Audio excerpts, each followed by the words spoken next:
the competition seems to be ramping up. Will you have a clear idea where you are? I don't know about clear, but certainly a better idea as we go. I think that when you get into conference play, like you said, everything ramps up. And so each week you'll find a little bit more about your team. But yeah, I mean, this is the next step. I thought we took a good step last week, but this is even more important step now that we're playing in the conference, and the competition will be high. It'll be a tough game, and we know that. So we got to play well. And obviously, the more you play, the better you have an idea what kind of team you have. Second row right, Tony. You mentioned Garrett Wilson had his best week of practice on your radio show. What does that entail? Attitude, work ethic, attention to detail, preparation, physically, mentally, emotionally, and then performance on the field. Second row left, Bill. Ryan, you guys are going back to Bloomington where you coached your first game for this program 2 years ago. I'm just wondering if you can remember what the emotions were like for you that day, and then what it was like with Kevin up in the booth as the offense was maybe a little slow going after you two had spent so much time sort of revamping it. Yeah, it was that was tough that first half, and then we kind of got it going in the second half. But yeah, that was a very emotional game. It was a hot game. The crowd there was really good, and they were coming at us fast and furious early in that game, and scoring some points on us. I think we stalled a couple times in the red zone, and then hit some big plays. Paris hit a big run and a big run and catch. I thought J.K. had a big night that night, but yeah, it was the first time. Kevin and I were working together in the booth trying to figure it all out, and that was not easy. And like anytime you go on the road and you play in a conference game, it's hard. But Kevin's now 3 years removed from that, and the focus has been more about us. Front row middle, Dave.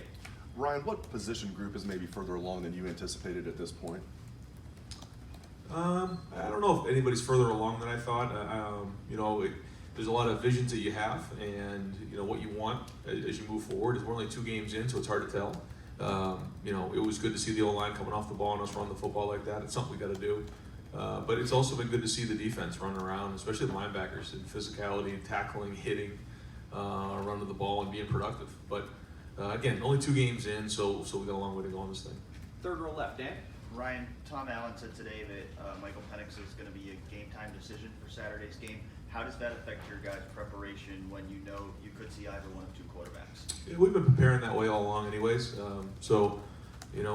Ramsey's, he's a good player. We've seen that before. He played good against us last year, and then Penix is a young, talented guy. And so, we've been preparing for both of those guys here all along.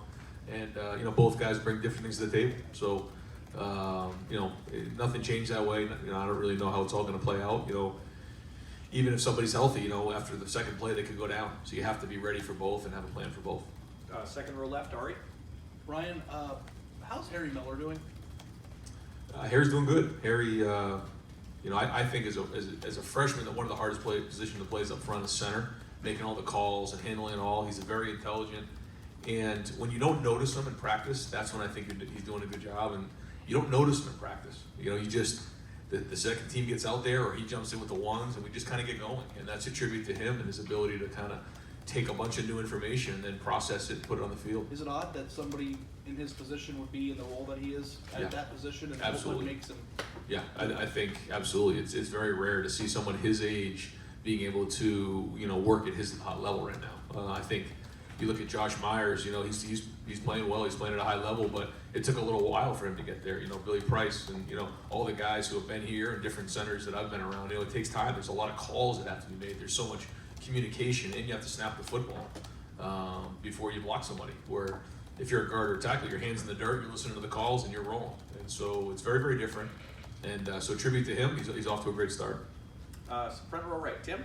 A 2-parter. Number 1, is Jonathan Cooper going to play this week, do you think? And then number 2, J.K. Dobbins. Have you even re-supported with him the way he played over there 2 years ago, and kind of playing with abandon, et cetera? And did you see shades of that last week? Do you see him coming out of that shell?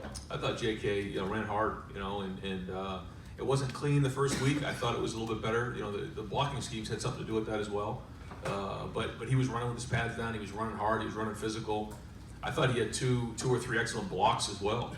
One time there was a defensive end, they got us in a pretty good scheme where defensive end was running in the A gap, and he stoned him on the line of scrimmage, really impressive. And then on Justin Fields' run, he comes and cuts that linebacker. And so I think it was an all-around game, and I think when he plays at that level, he's one of the better running backs in the country. And then Cooper, is that?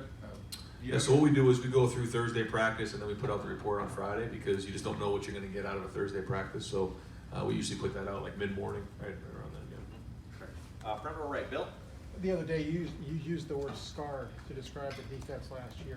Just how bad was it in terms of psychologically for them, and what did you have to do to make sure to get them back to feeling good about themselves? I don't think it was that bad. I mean, they still had a lot of good games, and they still played at a high level. And think about the TCU game, and you think about some of the other games that they had. They played really well, but there were other times where they felt like maybe they didn't play as good as they could have, and so they kind of felt that, and so it's something that kind of they harbored inside of them in the last 6-7 months, and now they're kind of working through that and trying to build an identity. But it's only 2 weeks into the season, so there's a lot to be written. Man right next door, Joey? What would be the biggest plus if you guys do get Jonathan back, Cooper? Well, first off, he's a captain. He's a veteran guy. He's a talented player. But then also his experience, his leadership, just his heart, and him being out there is a major deal for us. Front row right, Austin? Brian, I think the assumption was that Dewan would probably redshirt this year, but you found a use for him. Would you just do it 4 times, or could he pick 4 games to use him as block field goal?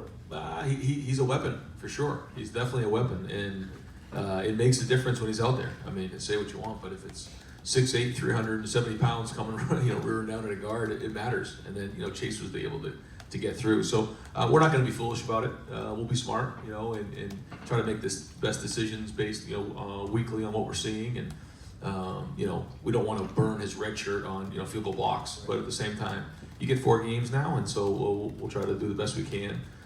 But if we think it can win us a game, we'll do it. And final question, back in the back, Spencer. Brian, what's the most impressive part about what Tyree Smith's been able to do since he came back?